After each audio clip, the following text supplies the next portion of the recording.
Casting Call, bienvenue sur le podcast de la rédaction de casting.fr qui révèle ta vraie nature. Ici, on va parler casting, témoignages exclusifs, des rencontres avec des professionnels, les clés et les secrets pour devenir un artiste et surtout, en vivre. Casting Call, c'est ton nouveau coach audio qui te permet de poser ton premier pas sur ton chemin de l'éveil et de la réussite. Ose enfin devenir celui dont tu rêves. Bonjour et bienvenue sur Casting Call, le podcast de la rédaction de casting.fr. Je suis Soledad Franco et aujourd'hui, je reçois une de mes idoles, celle qui me fait danser, chanter et partager des moments merveilleux avec mes enfants. On regarde ses clips, on se brosse les dents en chantant. Ses chansons sont didactiques et entraînantes. Combien de fois ai-je dansé sur Se brosser les dents ou Le petit bonhomme? Je boude, je ronchonne, je ne suis plus là pour personne et je boude, je ronchonne. Aujourd'hui, j'ai l'immense plaisir de recevoir Sarah Donna. Sarah, bonjour. Bonjour Soledad. La devise de ce podcast est « Ose devenir celui dont tu rêves ». Qu'en est-il pour toi? J'ai osé, c'était pas prévu, mais je pense que je suis devenue celle dont je rêve. C'était pas prévu? Raconte-nous quel genre d'enfance tu as eu? Alors c'était pas du tout prévu que je sois une artiste dans la musique. Et j'ai toujours aimé chanter parce que j'avais une maman qui chantait beaucoup. Donc à la maison, on avait beaucoup, je l'entendais chantonner dans la maison. Mon père aussi était en chorale. Donc c'était quelque chose qu'ils aimaient vraiment. On a baigné dans la musique parce qu'ils nous mettaient toujours de la musique. Mais on n'était pas spécialement... on sortait pas en spectacle. J'ai d'ailleurs très rarement vu de spectacle, de concert, etc. Donc j'ai pas baigné là-dedans. Plus dans le côté études. D'accord. Et alors, qui t'a donné envie? Est-ce qu'il y a une icône, un artiste qui t'a particulièrement marqué? Ta maman, elle écoutait quoi à la maison? Céline Dion, Jean-Jacques Goldman, c'était voilà. Aznavour aussi beaucoup. D'accord. Donc nous c'était très chanson française. J'ai très peu écouté d'anglais, d'ailleurs encore maintenant j'écoute très peu d'anglais, j'aime beaucoup les mots et pour ressentir des émotions, il faut que ça me parle, comme je parle pas assez bien l'anglais pour comprendre et ressentir. Donc c'est vrai que moi je suis très dans le français et mes parents aussi étaient beaucoup dans la chanson française, donc on écoutait beaucoup de ça à la maison. Qui m'a donné envie, je dirais personne m'a vraiment donné envie parce que je pensais pas du tout en faire mon métier. C'est vrai qu'aujourd'hui, maintenant que je vis de ma passion, forcément je regarde vers le chemin de Chantal Goya ou Dorothée parce qu'elles m'inspirent beaucoup, même si on fait pas totalement la même chose parce que moi c'est vraiment ma marque de fabrique, c'est le ludo-éducatif. J'aime beaucoup l'apprentissage en musique, mais elles me font rêver de par leur carrière, ça c'est sûr. Mais alors, quel genre d'enfance tu as eu? Tu chantais chez toi, mais est-ce que tu as pris des cours de danse, de chant ou pas du tout? Rien. Alors je faisais de la danse classique qui n'a rien à voir. Ok. J'ai jamais pris de cours de chant. Je sais que j'ai toujours bien chanté pour les gens parce que chaque fois qu'on avait une fête, un mariage, on me mettait sur la table, allez chante-nous une chanson, les karaokés, Sarah prend le micro, j'adorais ça. Mais j'ai jamais pris de cours de chant réellement. Encore aujourd'hui, je crois que j'ai jamais vraiment pris de cours de chant à proprement parler. Et quel genre d'études tu as fait? Alors j'ai fait une filière scientifique. Ok. Voilà, Scientifique? Scientifique. Matheuse alors? Ouais, j'aime beaucoup. Waouh. Ouais, j'aime Ok. beaucoup. Disons que j'aimais bien me challenger. Mhm. J'ai eu le choix de la filière S ou ES et j'ai voulu faire S parce que ça me passionnait bien le côté physique, chimie et sciences de la vie et de la terre. J'aimais bien en savoir un peu plus sur ce qui nous entoure. J'ai eu mon bac. Ensuite, je suis partie vivre à l'étranger, en Israël, pendant 3 ans.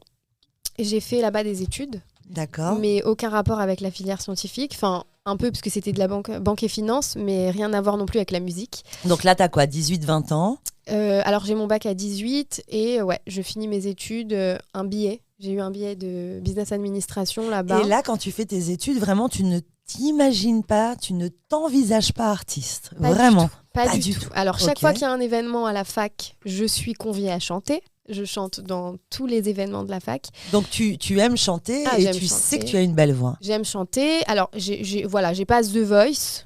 Clairement, on va pas se mentir. Je chante juste, je chante bien. J'arrive apparemment à procurer des émotions. J'aime en donner aussi. Donc voilà, je sais que je suis agréable à écouter. Et du coup, donc voilà, la fac le sait aussi. Donc chaque fête qui est organisée, je suis là pour chanter. Et j'ai pas du tout prévu d'en faire mon métier, du tout. Je suis dans mes études. En Israël. En Israël. Je rencontre mon mari via Facebook. Ok, j'adore. Voilà, qui me contacte, qui m'ajoute, c'est le coup de foudre. On reste à distance à parler pendant quelques mois. Il décide de venir me voir. Et, Depuis la France ? Depuis la France. Et enfin voilà, on tombe fou amoureux et je lui dis, je finis mes études. J'adore ce genre d'histoire, j'adore. Je finis mes études et je rentre. Ok. Donc j'ai fini mon diplôme et je décide de rentrer pour lui. D'accord. Donc on décide de se marier, etc. Belle histoire, on est très amoureux. Et ça ne vient... Donc pour l'instant, je ne travaille pas, je ne fais rien de mes études, même si j'aurais pu, parce que je tombe enceinte très rapidement de mon fils. Tu deviens maman. Voilà. Ok. Et c'est vraiment quand j'ai eu mon fils que j'ai voulu lui chanter des chansons tout le temps. Forcément, les berceuses au début pour les calmer, les pleurs, etc. Et plus il a grandi, plus j'avais envie de lui chanter des chansons utiles, tant qu'à faire que les gnan gnan gnan gnan gnan gnan. Et donc on a commencé avec des petites chansons. Allez, il faut se couper les ongles. On se coupe les ongles et on est de bonne humeur. Des trucs comme ça. Et je voyais que ça le motivait vachement à faire les choses.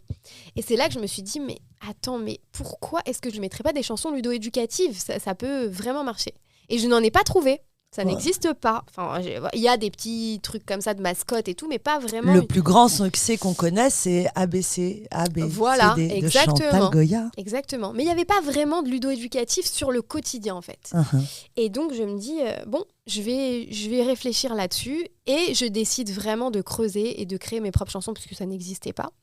Et je décide de créer mes propres chansons et de les mettre une première écoute sur un groupe Facebook que j'ai créé de parentalité où il y a 22 000 mamans. Okay. Et de dire, montrez à vos enfants et faites-moi les retours. Et là, est-ce que tu avais déjà créé ton personnage ? Non.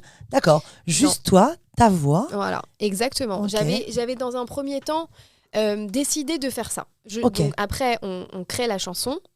On va un peu voir des compositeurs à droite à gauche pour créer le morceau, etc. Et tout ça. Je demande à une copine à moi si elle peut m'aider pour le clip. Donc on forme un clip maison. Donc là, il faut que je me trouve une tenue à ce moment-là. Seulement à ce moment-là. Il faut que je me trouve un nom. Forcément, je vais pas mettre sur YouTube rien de. D'accord. Voilà. Et donc du coup, tout se crée, mais au fur et à mesure. Mais l'idée de base a juste été de faire des chansons ludo-éducatives. Et après, tout est venu au fil du temps. Et on lance la première chanson, donc Le Petit Bonhomme. Et là, je la mets sur les réseaux sociaux, enfin sur YouTube, et carton plein. Tu cumules 146 000 abonnés sur YouTube, plus de 74 millions de vues, c'est énorme. C'est énorme. Énorme. Énorme. Alors, on avait de la chance à l'époque, aussi, il faut le dire. C'est que depuis peu, on a sur YouTube une loi qui n'aide pas du tout les artistes pour enfants. C'est une loi qui s'appelle la loi COPPA. Qui vise à protéger les enfants, donc ça c'est bien des réseaux pédophiles sur Internet, en fait, parce qu'on a remarqué qu'il y avait pas mal de pédophiles qui commençaient à discuter avec des enfants via nos vidéos, en fait, dans les commentaires. Du coup, il y a une loi COPPA qui est passée et qui du coup a empêché tout ça, c'est-à-dire que si on regarde une vidéo de moi, derrière ça enchaînait sur toutes les autres avant. Maintenant, on passe à autre chose, il n'y a plus possibilité de commentaires, moi j'adorais communiquer avec les enfants, il y a toutes ces choses-là, il n'y a plus de pubs ciblées. Voilà, il y a plein de choses qui font qu'une chaîne pour enfants, l'algorithme d'avant n'est plus l'algorithme d'aujourd'hui. D'accord. Donc ça m'a vachement aidé pour mes 75 millions de vues. Je vais pas le nier. Mais le fait est que quelqu'un qui avait écouté la chanson, il avait aimé, il en voulait d'autres. D'accord. Donc on en a mis d'autres, wow. Forcément. Et c'est comme ça que l'aventure a commencé. Et qu'en fait, je suis devenue une chanteuse pour enfants. Au début, j'avais même pas prévu de faire un spectacle. Et ton mari, il était OK avec ça ? Complètement. Il adorait, il trouvait ça génial. Mon mari parle de moi à tout le monde. Donc, on l'adore. Ouais, et donc là, naît le personnage de Sarounette. Sarounette. Exactement. Avec une très jolie tenue. Moi, je t'ai vu en spectacle. Il y a des produits dérivés. Et là, l'histoire réelle commence. Tu deviens artiste et tu commences à en vivre. Alors, je deviens artiste grâce à mon producteur Alain Asseraf, en fait, qui, lors d'une rencontre, je lui dis que je cherche un producteur de spectacle parce que maintenant, j'ai un petit album et que j'aimerais bien monter sur scène. J'ai beaucoup de demandes, les enfants veulent me voir. Je pense qu'il y a matière à faire un beau spectacle. Comment tu rencontres ce producteur ? Par le biais d'un oncle à moi, qui lui parle de moi, mais au début, il n'est pas intéressé parce qu'il produit beaucoup de spectacles, donc au début, il n'est pas C'est dedans. ça, présente-nous Alain Seraf. Voilà, Raconte donc au début, il est... est. Alors, c'est un producteur de spectacles qui produit beaucoup de spectacles, pas du tout pour jeune public à la base, et qui entend parler de moi, mais bon, il n'a pas le temps, il est toujours overbooké, il a plein de rendez-vous, de tournées, de choses, etc. Mais la vie fait qu'on finit quand même par se rencontrer par d'autres tourneurs. On rencontre des tourneurs qui sont intéressés par nous et qui contactent Alain en fait pour voir avec lui. Et du coup, il dit c'est marrant, on m'en a parlé de cette fille il n'y a pas longtemps et tout. Bon, je suis à Paris bientôt, je veux la rencontrer. Et là, on se rencontre et ça se passe tout de suite hyper bien. C'est vraiment un coup de cœur vraiment musical.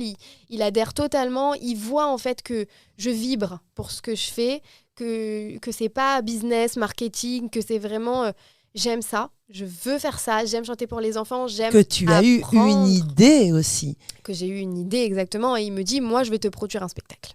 Ok. Et donc de là, il met les moyens en place pour me produire ce spectacle-là qui a joué au Théâtre du Gymnase. Ça s'est super bien passé, ça a été un grand succès. Un grand succès, j'y ai assisté. Exactement. Et là, le Covid est passé par là. Et ça très peu de temps après d'ailleurs. Oui, très peu de temps très après. Peu de temps très après. peu de temps après, on venait de finir en fait et le Covid. Donc là, on s'est dit, ça a été en stand-by pendant 2 ans. On s'est dit, il y avait rien à faire, quoi. Et j'ai eu la chance après de rencontrer des gens qui m'ont mis en relation avec Robert Laffont.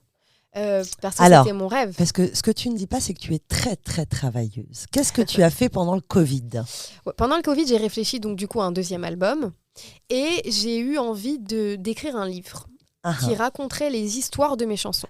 Donc ce 2e album, c'est l'album Les Arcs-en-Ciel. C'est ça. Exactement. Donc, qui est moins ludo-éducatif parce que j'estimais que dans le premier, on avait déjà abordé beaucoup de thèmes ludo-éducatifs, mais quand même, on est plus sur les émotions. Moi, j'appelle toujours ça du ludo-éducatif parce que pouvoir calmer une crise à un enfant, pour moi, c'est du ludo-éducatif avec je boude, les jalousies, le gaspillage, les capitales. Donc, on apprend quand même dans cette chanson plus de 22 capitales.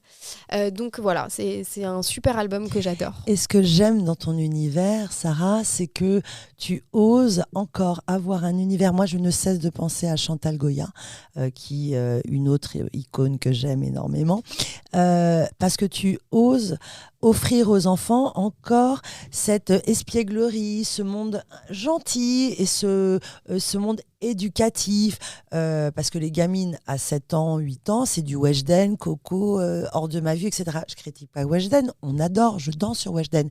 Mais trop vite, les enfants sont propulsés, d'après moi, dans un univers Instagram, etc. Et toi, tu proposes de garder cette enfance et de justement...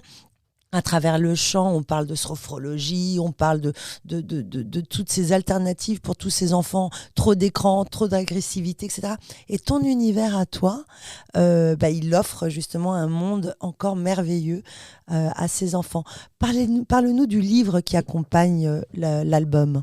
Donc pendant 1 an à peu près, j'ai réfléchi et je me suis dit que c'est vrai que les enfants adorent savoir les histoires des chansons. Ils me posent toujours plein de questions à la sortie des spectacles. Et je me suis dit ce serait bien justement de mettre dans un livre... En fait, moi j'avais dans l'idée à la base des Martines. Comme les Martines quand on était jeunes. Et je me suis dit, Sarah Donna chez le dentiste, Sarah Donna se brosse les dents, Sarah Donna, etc. Et donc... Là, c'est les vacances de Sarah Donna. Voilà. Donc c'est un format un peu différent qu'on a bien pensé avec Robert Laffont. Du coup, j'ai rencontré Jérôme Attal, un auteur à succès, avec qui j'ai coécrit Mais comment tu l'as rencontré ? Tu les contactes ? Par le biais d'Alain Asseraf. Ah, okay. Alain Asseraf me présente à la base Rodolphe Dardalon. J'insiste un peu parce que lorsque tu dis il y a eu le Covid et puis après en fait derrière Sarah Donna et ce monde merveilleux que tu offres aux enfants, il y a énormément de travail. Il y a énormément d'heures de travail, de créativité, d'imagination, parfois de douleur et parfois des échecs. Donc c'est important de le rappeler. Ah mais bien sûr. De toute façon, je pense que beaucoup, ce sont les rencontres. Je pense. Qu'on se crée. Et T'as pas attendu chez toi, personne n'est venu te chercher chez toi. Non, qu'on se crée. J'ai eu la chance d'avoir Alain sur ma route qui m'a présenté Rodolphe Zardalon, qui s'occupe du label de musique Roy Music, qui sont aussi éditeurs. Et ils devaient boire un verre pour un projet aucun rapport avec moi. Et je suis venue, je suis passée. Et on a papoté et je lui ai dit que je cherchais un auteur pour mon deuxième album. Est-ce qu'il connaissait quelqu'un qui serait bien pour du ludo-éducatif, parce que j'ai plein d'idées, mais c'est vrai que je suis pas auteur et que voilà, ça s'invente pas d'écrire des vers et des rimes, etc. Et il m'a dit mais oui, mais moi j'ai Jérôme dans mon label qui est super, Jérôme Attal. Il m'a mis en contact avec. Ok. On a tout de suite accroché. Bon, en réalité, j'ai pas vraiment de gens avec qui j'ai pas accroché. Pour être sincère, voilà, c'est tout de suite bien passé. On a écrit le deuxième album, je crois, en 1 mois. Waouh. Ça a été du tac au tac. Alors lui, il est d'une rapidité et d'une efficacité. Vraiment, j'ai jamais rencontré ça dans ma vie, quoi. Je lui envoie le contenu de ce que je veux dire dans la chanson. Il m'envoie une V1 2 minutes après. Je fais, mais c'est pas possible. C'est vraiment un Parce génie. que tu es inspirante, Sarah. Non, mais c'est vraiment... C'est ça le truc. C'est un vrai génie aussi. Et du coup, il est auteur de livres jeunesse chez Robert Laffont. Ah, ok. Et il me dit, mais toi, ton projet de livre, mais tout de suite, je te prends rendez-vous avec Robert Laffont, avec mon éditrice, on va leur en parler, etc. Je suis sûre que ça va leur plaire. On va au rendez-vous, ça leur plaît énormément, ils veulent faire un livre avec moi, etc. Les illustrations sont merveilleuses. Et là se pose le problème de mon nom d'artiste, parce qu'en fait, moi, jusqu'à présent, et comme je te l'ai dit dès le départ, j'ai fait ça comme ça. Sarounette. Voilà, Sarounette, c'est mon surnom depuis que je suis petite. Hop, on y va, Sarounette, etc. Je me suis pas vraiment posé de questions sur rien. Voilà. Et en fait, quand on se retrouve dans des usines telles que Robert Laffont, etc., avec des vrais contrats béton, etc., on peut pas faire ce qu'on veut. On a du juridique derrière qui vérifie tout. Est-ce que ton nom t'appartient? Est-ce que tu l'as bien déposé? Est-ce qu'il peut y avoir tel ou tel problème? Est-ce que si, est-ce que ça? Et là, sont soulevées beaucoup de questions qui font qu'on ne peut pas s'amuser parce que derrière, il y a 10 000 exemplaires qui sont imprimés et que voilà, on ne peut pas se retrouver avec des... Et donc, j'ai préféré changer de nom.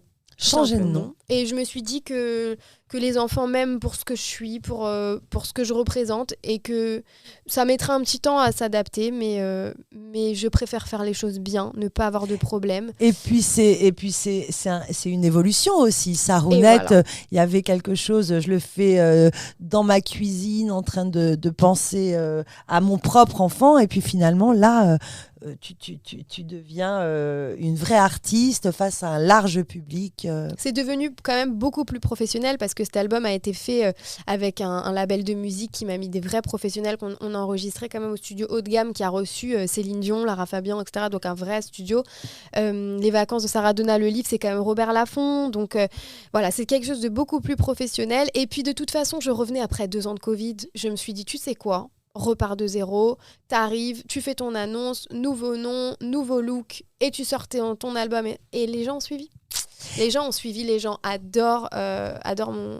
Enfin voilà, je dirais même pas qu'ils adorent mon nouveau personnage parce que je suis la même. Tu es la même. C'est juste qu'ils aiment bien cette fraîcheur aussi qu'ils trouvent dans cet album parce qu'il est très pop. Les sonorités sont très pop. Ils adorent le contraste, mais attention, ils aiment aussi toujours mes anciennes chansons parce que voilà, c'est mon ADN, ça fait partie de moi. C'est ton parcours. C'est mon parcours. Voilà, je voulais parler ludo-éducatif dans ce premier album. Je voulais parler d'attacher sa ceinture, de ranger sa chambre, de se laver. Tout. Enfin voilà, je voulais aborder ça en musique et ce sont des thèmes intemporels qui vont me suivre pour toujours. Tu es très belle, je suis face à toi, tu es glamour. Et quand on a cette audience-là qui commence à évoluer et ça explose, est-ce qu'il n'y a pas un moment où on pète un peu les plombs et tu t'es dit attends, mais je vais plutôt aller m'adresser aux adultes Non, vraiment, ton intention, c'est les enfants, c'est une vocation? Alors, vraiment pas du tout. Les adultes ne m'intéressent pas. Vraiment, j'aime l'innocence des enfants. J'aime le fait que pour moi, ce sont des pages blanches, ils ont tout à écrire. Et j'aime le public enfant et jamais je changerai, vraiment jamais. Et ça, je le dis tout le temps parce qu'on me pose toujours la question en plateau. Je changerai pas. J'aime m'adresser aux enfants. J'aime aussi penser qu'il y aura toujours des enfants. Alors, même si on me dit des fois, ah mais ça y est, ma grande, elle vous écoute plus trop et tout, je dis bah faites-en moi un petit. Un petit et voilà, il écoutera aussi les chansons. Donc non, moi c'est les enfants. Après, est-ce que je suis partie dans quelque chose où j'aurais pu perdre la boule, etc. Alors, je suis pas du tout à ce stade. J'espère ne jamais l'être. Je suis bien entourée. Je suis pas non plus Mais Madonna. c'est allé très vite. C'est allé vite. C'est quand même une histoire. Alors, c'est parce qu'il y a une vraie demande. Et finalement, nous, on vient d'une époque. Enfin, moi, je viens d'une époque où on avait plein d'artistes, Dorothée, Chantal Goya. Aujourd'hui, on manque un petit peu d'icônes C'est vrai. comme ça. Ouais. Et j'aimerais parler de ton engagement aussi. Ton engagement, tu es une véritable artiste humaniste. Parle-moi un peu de comment gérer ses émotions avec les jalousies, la culture de la chanson. Ben moi, j'ai grandi en musique, c'est-à-dire que dès que j'avais une émotion dans ma vie, quelle qu'elle soit, positive ou négative, il me fallait de la musique. J'ai besoin de musique pour penser à autre chose, j'ai besoin de musique pour me nourrir, j'ai besoin de musique pour pleurer, j'ai besoin de musique pour tout. Donc il était évident qu'il fallait que j'aborde à un moment les émotions. En plus, c'est vraiment quelque chose de tellement complexe avec les enfants. Moi, je le vois avec mes enfants. Mon fils, je vais lui tracer un trait pas droit, il va se rouler par terre. Mais je n'ai rien fait, Liam. Je vais gommer, tu vas recommencer. Dans leur tête, ils ne peuvent pas se maîtriser. C'est des émotions pas possibles qui sont... pi 25 par rapport à ce que nous on peut ressentir sur le moment même. Donc je pense que la musique peut que les apaiser et en plus leur faire passer des messages avec des phrases qui textualisent exactement ce qu'ils ressentent dans leur tête. Tu boudes, tu ronchonnes. Moi j'ai fait, je fronce mes 2 sourcils, je croise les bras, hausse les épaules. C'est-à-dire que tu ne sais pas que tu boudes, mais je vais te dire ce qui se passe pour que tu saches que ça veut dire bouder. Et en fait, soudain tu vas te questionner, tu vas faire une grimace à ton chagrin et tu vas voir que ton monde va changer.